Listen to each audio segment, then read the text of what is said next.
বাংলাদেশে আহলে সুন্নাত ওয়াল জামাত সুন্নি তারা মাঠে নামছে, তারা আন্দোলনে নামিয়ে গেছে, পুরোপুরি আন্দোলন তারা চালাই দিয়েছে। বিশেষ করে চট্টগ্রামে দেখলাম, সেখানে পুলিশ এবং এই আহলে সুন্নাত ওয়াল জামাতের সুন্নি লোকদের ভিতরে ধাওয়া পাল্টা দেওয়া চলতেছে। প্রথমত তারা এক ফ্যাক্টর ভিতরে আছে, তারা নিজেদেরকে সুন্নি দাবি করতেছে।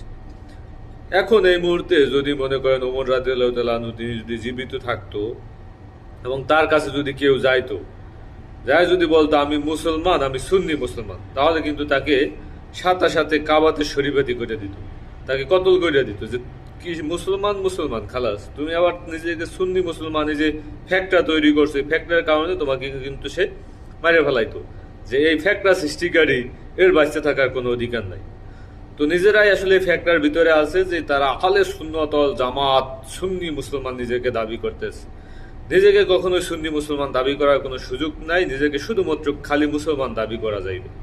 কারণ যখনই আপনি নিজেকে সুন্নি মুসলমান, এই মুসলমান সেই মুসলমান দাবি করবেন, তখনই আপনি ফ্যাক্টর ভিতরে ঢুকে গেছেন।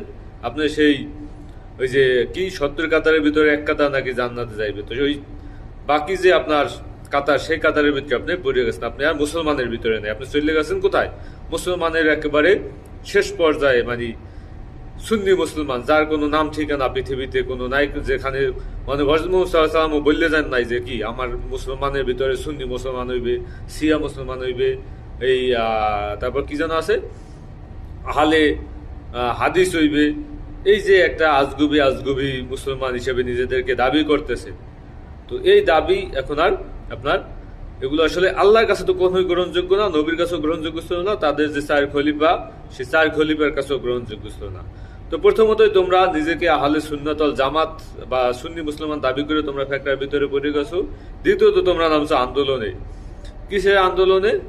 তোমরা আসলে চাও কি? তোমরা কি চাও এটা স্পষ্ট করো, তোমরা আসলে কি চাও? তোমরা গাজাবাসীর জন্য মার্চ ফর গাজা হয়েছে, সবাই দলমত নির্বিশেষে সকল মুসলমানরা আসছে, কিন্তু তোমরা আসো না, এসে পরের দিন আবার আসলো, নিজেরা মুসলমানদের ভিতরে ফ্যাক্টর তৈরি করো।